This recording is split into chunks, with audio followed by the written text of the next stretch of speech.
Hello and welcome to the business Q&A sessions with Meeta and Tosh.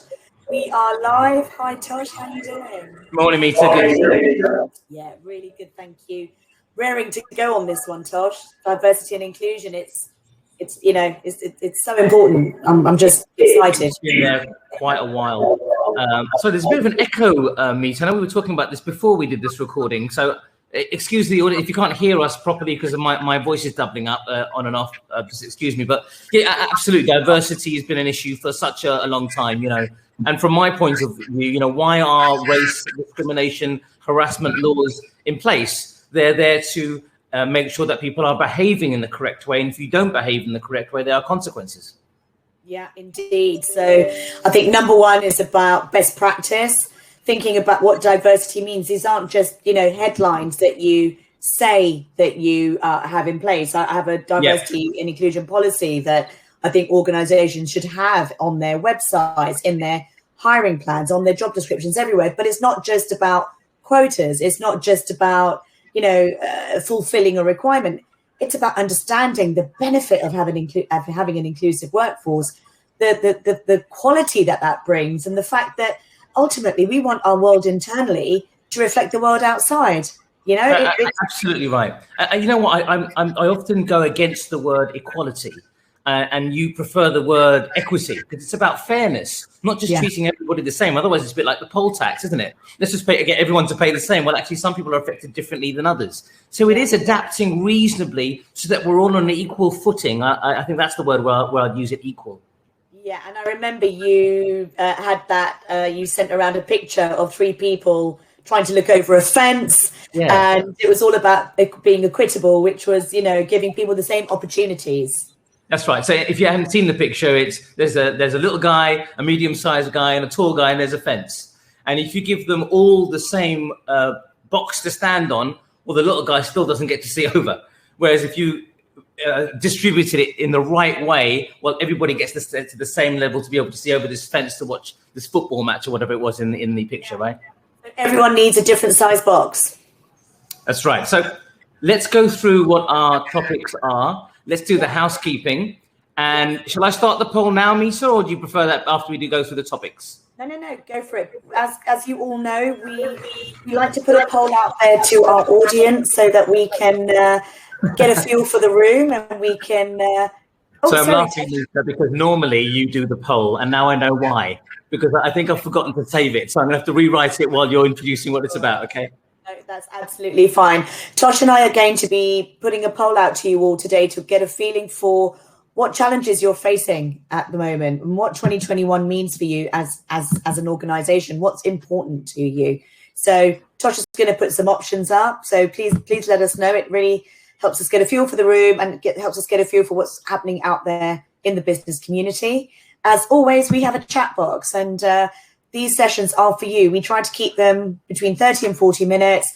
We think that your time is precious. We know how much time people spend on Zoom. And so we don't want you to get fatigued from Zoom time. We want you to have 30, 40 minutes of really useful insights. Tosh and I are often poles apart in terms of our approach to things. And that's great because you then get real insights into different ways of bringing topics into your world, and creating the right outcome for yours is based on where you stand on that scale. So the 3 areas that we're going to cover off today. Brilliant. Tosh, well done. Thank you. The poll, let's just cover off the poll. If you could give us your thoughts. So what are your biggest concerns for April 2021? We've got the new IR35 rules.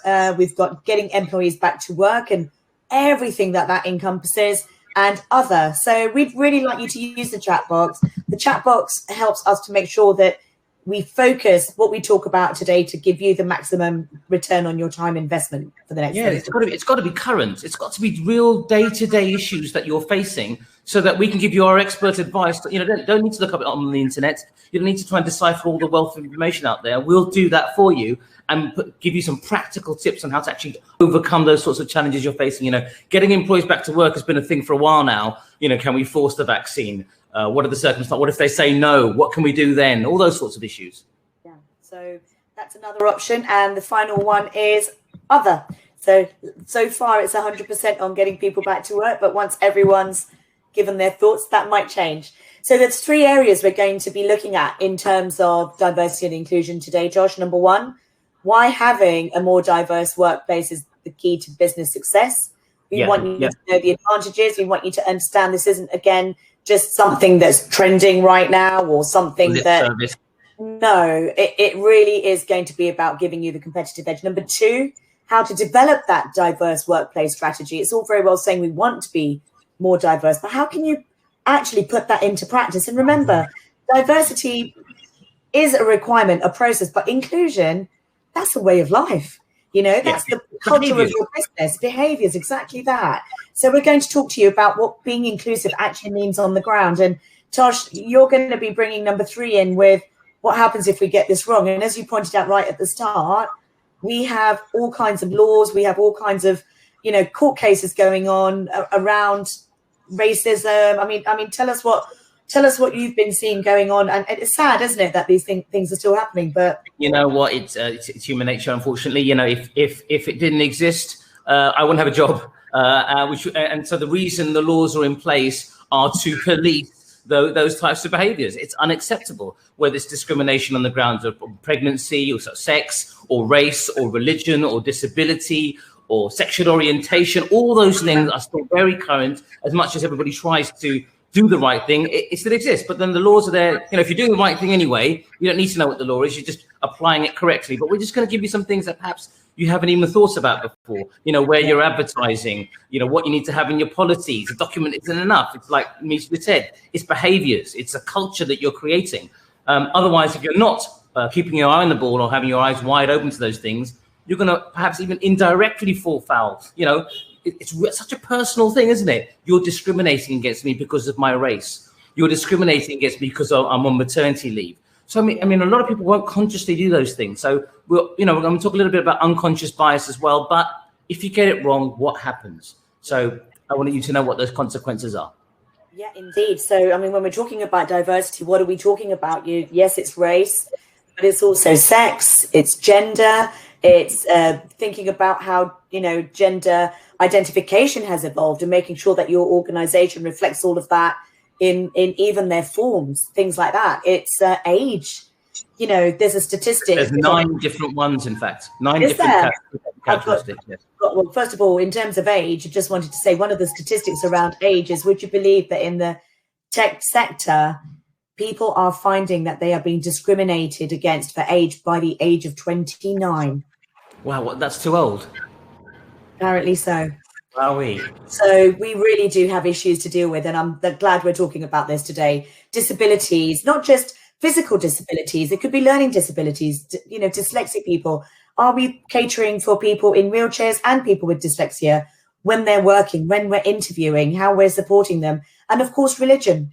You know, people are discriminated against for religion, and really, you know, a diverse workforce. What are the other? I think I've got 6 there. What are the other ones, Tosh? So we've got race. You got me on the spot now, haven't you?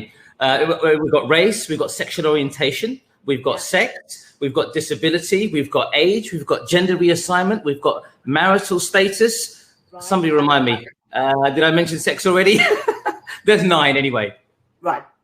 Interesting. I've got 6 here. You've named another one. So we'll find that and we'll post it out to everyone. We've got a policy for diversity and inclusion that we think you should have in your world. So in that, we will make sure they're all listed so you can make sure that your policy is robust. And what you're going to learn through this talk today is it's before you even employ them. You know, your legal responsibility as employers applies before they even walk through the door, actually. At interview stage is one of the case studies I want to talk to you about. Even things about promotion. You know, what do you do when all things are equal? So we're going to go through all the different decision-making processes that you're probably facing or have faced.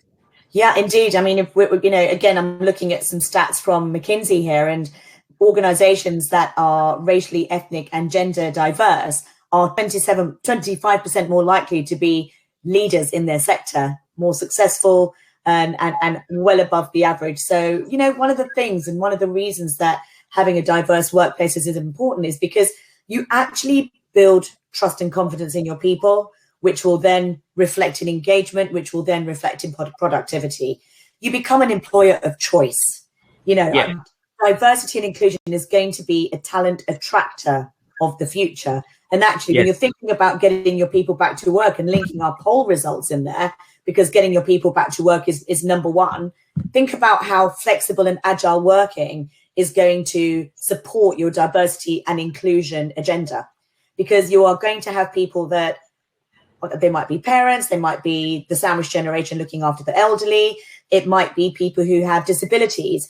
If you require your people to work at the office 24/7, you may be eliminating people that would be good for your organization. And it's understanding what things you need to put in place to accommodate different types of discrimination issues or diversity issues. You know, that's most commonly the situation for disability issues, right?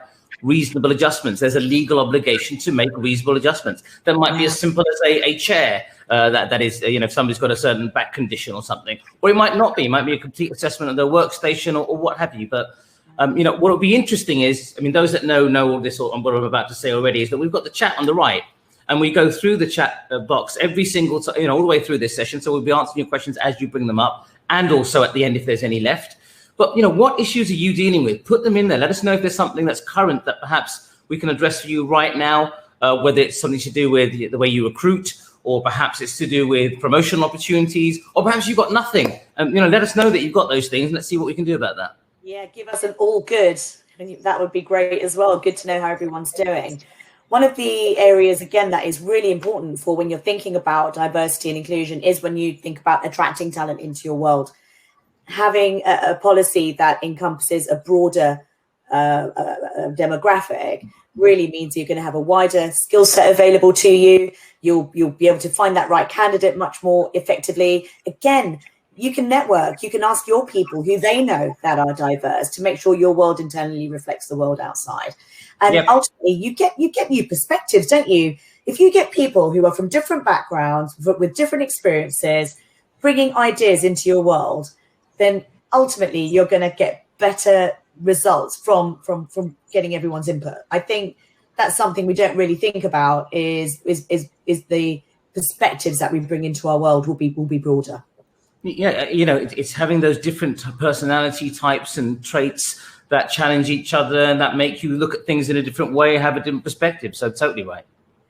And ultimately having a senior leadership that can be diverse, that can bring that perspective as well. And ultimately, if you have a team that are engaged, they have trust and confidence in the organization, you're going to improve everyone's overall mental health and well-being as well. And ultimately, diversity becomes a competitive innovator, if you like. It creates more security, and it all leads back to hardworking, high-performing teams. You know, and if you have good values as an organization and you have it, you know, not just as a headline, but something that's embedded into every step of your organization. As you said, Tosh, not just when you hire, but when you do salary reviews, when you think about succession planning, when you're thinking about performance management, it flows throughout. And that's, I suppose, where the inclusivity comes in. What that also does by having those things in place, which we're again going to go through, is if somebody does bring up an issue of race discrimination, because it can be an easy issue, you know, internal dialogue, people think, oh, it's because of my race, or because of my sex, or it's because I've gone on maternity leave, or it's because I'm disabled. Whereas if you've got these processes in here and documented, well, you know how to handle any of those things that come up, because you'll have reasons for the treatment that they're complaining of, which won't be related to the things that they're bringing up, which might be they're claiming are discriminatory. So it's really, you know, I think that's certainly in my industry, Meeta, people are often coming to me where employees might be maybe claiming discrimination or you know, any of the 9 protected characteristics, and knowing how to sensibly and in a grown-up way just really address that, I think is important. Yeah, very much so. So I think it's a no-brainer why it's important to have a diverse workplace and why that is the key to your organization's success. And ultimately, as you know, we said, it's not just about your senior leadership having a strategy. It's not just about you having a policy. It literally should be embedded into everything you do. So what I would say in, you know, how to start creating a strategy is really think about where your organization is and where it wants to go. That still is the same process, but break it down into shorter periods of time. Think about this year. Think about who in your world right now has the skills you need. Think about the skills gap, and then think about when you're reaching out and you're creating adverts for new people, make sure the language is right. Make sure your language doesn't discriminate against age. Unfortunately, words like dynamic can often reflect being you need young. Somebody who's, that sounds crazy, doesn't it? It does. I mean, dynamic is a frame of mind, if you ask me. It's how you feel, and it's how you behave. It's not how you move. But it's thinking about language you would use in an advert. It's anonymizing CVs when you get people applying for roles. And that's something you ask your recruitment partner. It's something we encourage our clients to think about. Blind CVs, anonymized CVs. Don't do CVs. Do 5 questions. Get people to type their answers and shortlist based on 5 answers. There is no possible way that you could discriminate against 5 same questions answered by people that you look at on a page. There just isn't. And from that, you can then take it forward to the next stage. So think about your shortlisting process and how you can really remove any prejudices in that. So that's recruitment, that is promotion, that is whilst they're in the workplace. And what other types of situations do you see where it's really relevant for employers? Yeah, I mean, I think the next thing with your strategy is thinking about when you're interviewing. So something that we do, again, with our clients is teach them how to interview well. And having diversity right up there with as an agenda point is that when your directors, your managers, or even team are interviewing, make sure everyone is asking the same exact question. Because as soon as you start to evolve that question for different people, bias comes into play.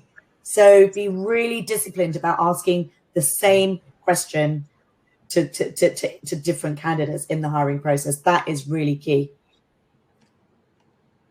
Totally. One of the case studies I was going to bring up with you is exactly a client that didn't do that effectively. Yeah. So we'll bring that up when we get to the 3rd section for sure. Yeah. And, make sure your senior leadership are not just talking about it, but you're training. You talked about unconscious bias. Let us come and do some unconscious bias training for you. Let us help your people understand that because it's unconscious, they're not going to notice themselves doing it, but it is in place. It will be from how somebody is dressed. It will be from if somebody has a beard or not. It used to be, back in the days, archaic issues like women wearing trousers. But unfortunately, it's evolved from that to, organizations have issues with beards. Tosh, in my son's school, young men are not allowed to have beards. And right. So if it starts at school, how is that bias not going to continue into the workplace? Whereas in recent months, for the senior level, they're actually starting to be a little bit more lenient and understanding that people's identification, it could be religion, it is gender. We have to consider that what we think is important actually in the grand scheme of success in an organization isn't. And that's where unconscious bias training is really important. So I think for people, when they're thinking about their business and they're thinking about their organization, it's about having processes in place. We have, which I'm going to share with everyone today, is our diversity policy that we think you should, as an employer, shout to the rooftops that you don't, you have a policy. It talks about the context of you being an employer of equal opportunities, that you embrace that individuality and diversity, that you employ irrespective of background, age. Oh, I might have the 6 here, the 9. So we employ, here we go, background, age, ethnicity, race, color, gender, disability, sexual or religious orientation, political affiliation, sickness, illness, history, and marital or civil partnership status. That's all of them. So I think what's useful, Meeta, which we're doing, is it would be to have almost let them know what the toolkit is. What is the toolkit? We've discussed the why. Most people know why they need to do that. Yeah. What is it that we need to do to develop that diverse workplace and make sure that those things are in place? So I know we started it, but I'd like to almost give them like a checklist. So number 1 is how the job advert is drafted. This is something you do for clients to make sure that there's no argument that it's actually discriminating against someone. The obvious one. Oh, I don't know if we've lost Tosh. It's going to get that advert. Nope, I'm still here. Can you hear me? Yeah, I can still hear you. I think I might. Can you hear me? Have I disappeared, Tosh? No, you're a little bit blurry. I think that's what's happened. One of us is a bit blurry. I think you're referring to me. It's okay. I can hear you fine. Can you hear me? Good. Yeah, absolutely. Yeah, exactly that. So going through the process, it's very much about how you start, how you hire, the interviewing, blind resumes and blind CVs, asking questions rather than having CVs, making sure everyone is asking the same questions. And then when you are doing performance reviews, how you're setting people up at the office, how you're managing all of diversity and inclusion comes into that. And that's where unconscious bias training is important. So there's also the where you place your adverts, Meeta. You know, yes. that there's been discrimination claims about that it's indirectly excluding certain categories. For example, there's even been in areas, if you post a job advert in a certain area, not another area, there have been cases where it says, well, look, that other area is predominantly from a certain ethnic minority. You're indirectly discriminating against those people. So you really got to be clever about where am I even posting it? So get the advert right first. And where am I putting it? Because without intending to, if you're excluding a certain protected characteristic category, you are discriminating against them. So it's really important to be aware of that. Yeah, and really looking at magazines and publications and online sites, and so many online sites will actually allow you to advertise for free if it's helping the diversity agenda. So it doesn't have to cost you money. So that's something you should also be aware of. And if that's something that you want to do, then come to us, because we've put together our own, we're pulling together our own list of not just the general job boards, but the job boards that will help you bring together a more diverse set of applicants. So job boards is one. Then you've got them walking through the door. So we've already talked about the CVs. So know how to get the CVs in a way that there isn't even an argument against you that you're being discriminatory. You haven't got a choice. How could I be? I don't know what they look like. I don't even know their name. What we do know is the 5 key questions that relate to what is specific to the job. And remember, these are attitude as well as skill sets. Skill sets are generally a given unless it's a training job of some sort. But you know, you can ask those sorts of questions, and then when you get to the next level, then you'll start to get more details once you start filtering through. I imagine that's the way you normally do it, Meeta. Yeah, and I'm looking at my checklist. I think what's really important as well for any organization getting on this diversity journey is that it may be that you have a policy, but it's not really been discussed. It's not really been implemented throughout all the process. Start with group mind showers, brainstorms, talk as a collective. So what can we do to make sure we are a more diverse and inclusive environment? It really is important for everyone to feel that they have a say in the way you work as an organization towards this success. It's really important that you do the training and then you follow it up, review, reflect, improve. It needs to become part of the continual dialogue. And that I think is really important. I want to get real about the policy. It doesn't mean anything if it doesn't reflect what you're really doing. Don't bother. But you're obviously exposing yourselves in a quite a large way if you don't have those things. Let me tell you from my point of view what a policy does. Number one is it cements in your employees' minds, this is how we do stuff. This is how we operate. So this is what's going to happen if you don't do these things, or this is what the consequence will be if you behave like this, or you bully, or you discriminate, and so forth. So number one is cementing it in their mind. This is the rules. This is how we operate. Second thing is, if it goes wrong and you end up in tribunal, guess what? You've got a document that isn't just a piece of paper or lip service. It's something that says, actually, these are the rules. This is how we operate. We've trained all our staff on it. It's genuinely the way we do things. So it protects you from a legal point of view as well. Yeah, having mechanisms in place that then deal with harassment, bullying, intimidating behavior, having the training in place regularly, not done once when they join and that's it, but annually, quarterly, showing in your organization that behaviors like this won't be tolerated, setting out the consequences, having a code of conduct in your organization. Yeah, all of these steps, it's all very well having the policy, it's all very well having the processes, but you've got to tie it up with then having the consequences of if these codes of conduct and behaviors aren't upheld. I think that training really means training, Meeta. It isn't I have read and understood it. That's such a get out of jail free card, isn't it? Oh, I've ticked it. They actually have to be trained on it. You know, training. Therefore, I was just going to say, therefore, it's not something that it comes from the top down. It's something that employees are allowed to call each other out on. And everyone, the training can be to say we all commit, and then the ongoing should be that, you know, as a collective, we will uphold these together. It's not something that the employer puts in place. It's something that we hold strong as a community. It's kind of good to let employees also know that they're also on the hook. You know, most employees will think that it's just the employer that's responsible. Like if it's an unfair dismissal claim, you know, you can't sue a fellow employee for unfair dismissal. Yeah. But with discrimination or harassment or any of those sorts of things, it's the company that's on the hook if they haven't put things in place to stop those things from happening, like the policy we're talking about. And it's also the individual who's on the hook. They will personally be liable for any discrimination or harassment on those protected characteristics. That means their house. That really means personally. So when employees realize that, oh, hang on, I'm also going to potentially be liable for something here, maybe that will also change their behavior. You know, training also means it covers anything in the course of employment. There's been case law which says that if they go to the pub after work, remember those good old days when they went to the pub after work and there was some harassment that went on there, even though it was after work, it was still deemed to be in the course of employment because it's such a broad definition. You know, why were you there? You were there because you know those work colleagues from work. So it's in the course of employment. They really have quite a broad range. So you need to train your people to know, look, even after work, it still could be regarded as a work issue. So behave yourself. Indeed.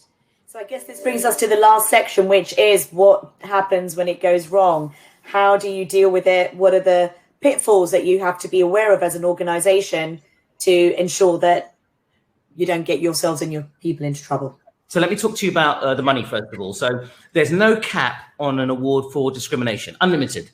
Yeah. And it's very rare something like that would happen. Probably it would be unlimited so for example, there was a person that works in a bank. They were discriminated against on the grounds of their sexual orientation. They weren't able to work again as a result.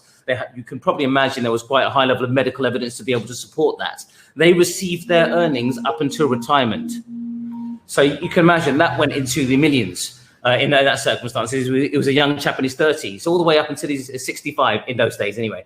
So it's uncapped. But generally speaking, there's something called injury to feelings.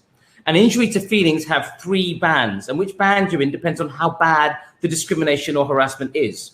So the lower one's up to about 12. The second one's up to £12,000, I mean. The middle band is up 12 to £25,000, and the top band is up to £44,000. So if you get it wrong, those are the potential awards you can have, unless they can show that they can't earn again because they've been so badly damaged by what has happened to them. So that's the potential legal consequences. That means to an employer and an employee. So if an employer has put some things in place that show that, look, we did everything, Judge, we could have reasonably, practicably have done, practicably, only lawyers would come up with those kind of words, reasonably, practicably done, what else do you want us to do, Judge? You know, what else could we have done? We trained them, we did it properly. It wasn't just something we asked them to tick and put it in the drawer. We told them they're personally responsible. We told them it's outside of work as well as inside of work. We've got a code of conduct, rules of engagement. They broke all those things. Now I'm off the hook, you're on the hook, you're on your own, employee. So it's quite important. I'm not suggesting you leave them out to dry. I'm saying let them know there is a line here which we won't cross. And if you cross it, then you're on your own. So from that point of view, it's really important. So I wanted to put 2 scenarios to you, Meeta, see what you thought about it. And they're 2 real cases that I dealt with for clients. Okay. So scenario number 1 is somebody's going for a job interview. He happens to be half Jamaican and half Scottish. And his mother was white and his father was black, Jamaican, right? So he's gone into a job interview, and the person has started talking about, obviously asked to use a question, and they say, you know, you're a lovely colour. Where are you from? And he goes, England. And he goes, no, but where are you really from? Yeah. Now, is that okay to ask? Why is it not okay to ask? Can you not be just a bit curious? What do you think that case ended up as I'll say settling for? Let's start with, what do you think about that situation? I think first of all, first of all, I think what we have to remember here is this person wasn't even employed. It was an interview.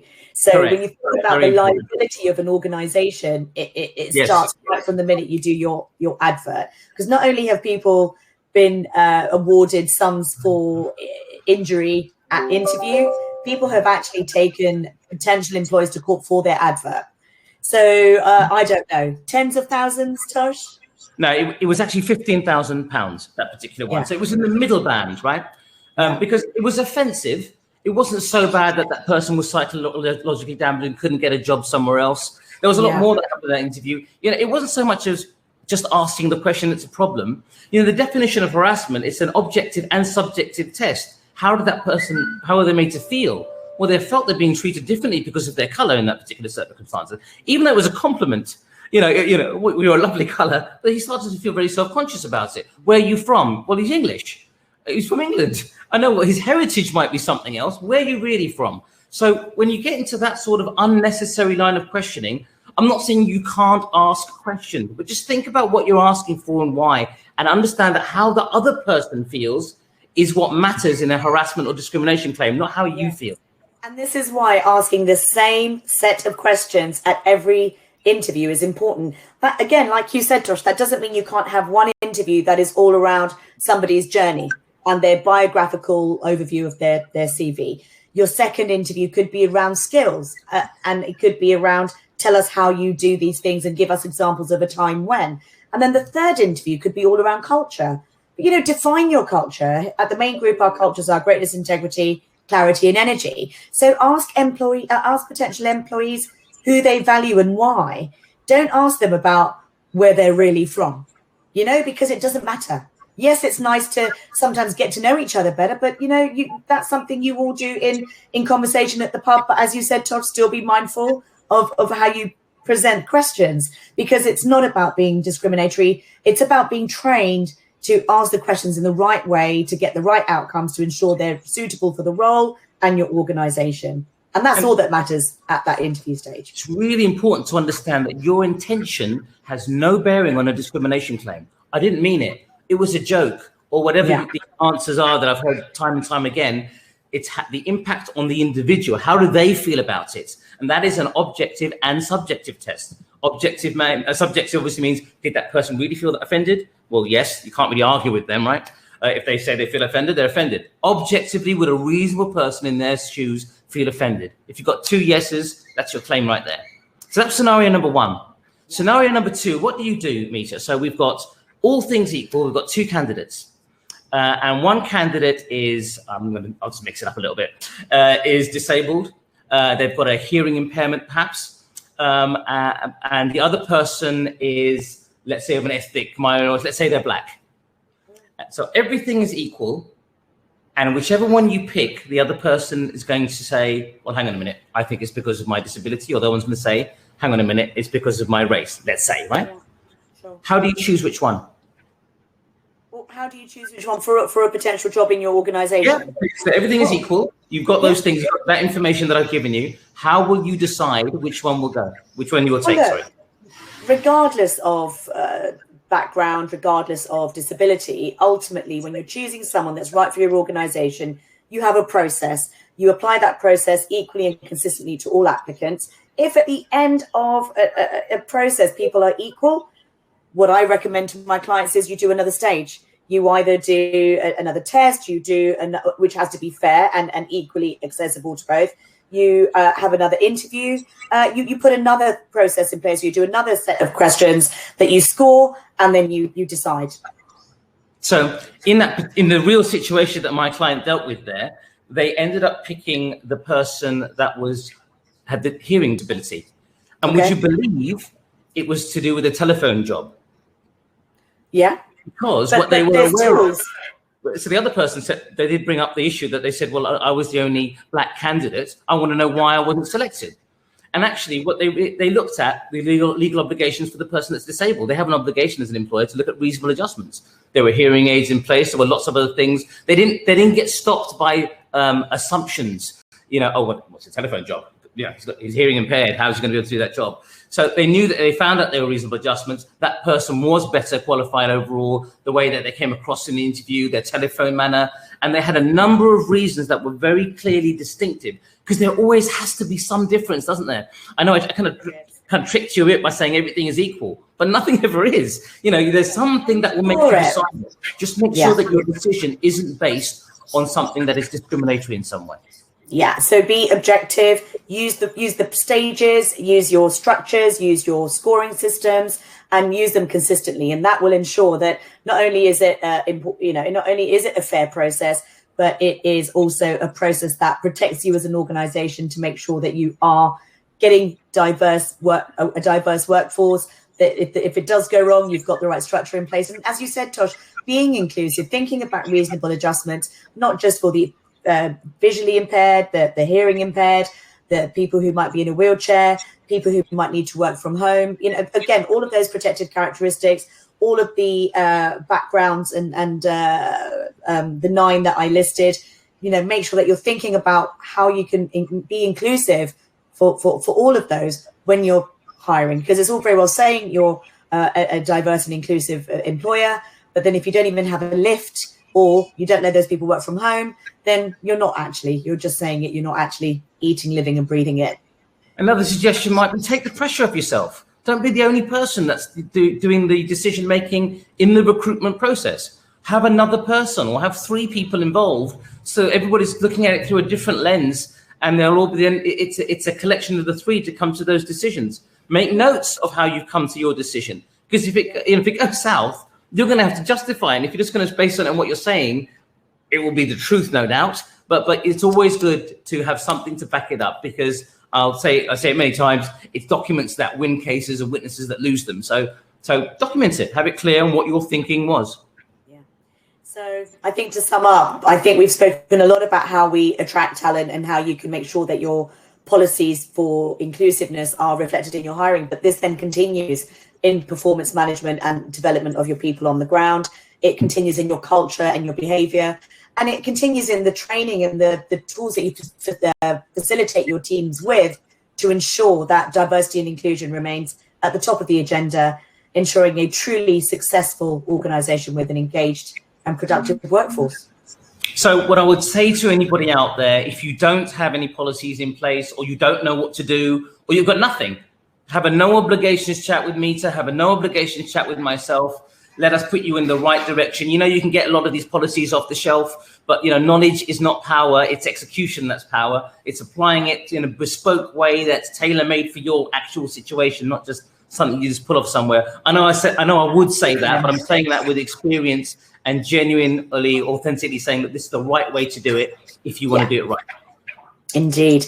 And joint up thinking throughout the organization. That's what Tosh and I bring to you. So on that note, Tosh, I think we'd better tie things up, but also let everyone know that we're going to be having a Easter hiatus, 2 weeks, and coming back on the 15th of April. The polls out and out say that getting employees back to work is top of the agenda for 2021. So how about we make that our topic for the 15th of April? Yeah, makes sense. Definitely makes sense. And that's going to be everything, including dealing with vaccines, dealing with remote working and hybrid working. I'm getting a lot of employers asking, well, how do I deal with it when some people say they want to, but some people say they don't want to come back in? We've got to look at the business requirements, the individual team requirements, the objectives of different divisions. And there's a lot of thinking that's going to come into how to get your people back to work. So we'll bring you our thoughts and recommendations on how to do that well and keep you. It covers so many more things as well. People on sick leave, people coming back from maternity, what the situation is. We'll be covering all those types of situations that no doubt you faced at some point or may face. Yeah, so we had a quiet chat room today, but often we get emails, we get texts. You'll have our contact details in the follow-up recording that's going to come out to you today. So please reach out and please do connect with us on LinkedIn. Tosh and I are continually updating that with our thoughts, advice, and keeping our finger on the pulse of what's going out there in the business community. So we look forward to hearing from everyone, and we'll see you on the 15th of April at 11 a.m. All the best. See you then. Bye, everybody. Have a happy Easter, everyone. Bye-bye. Cheers.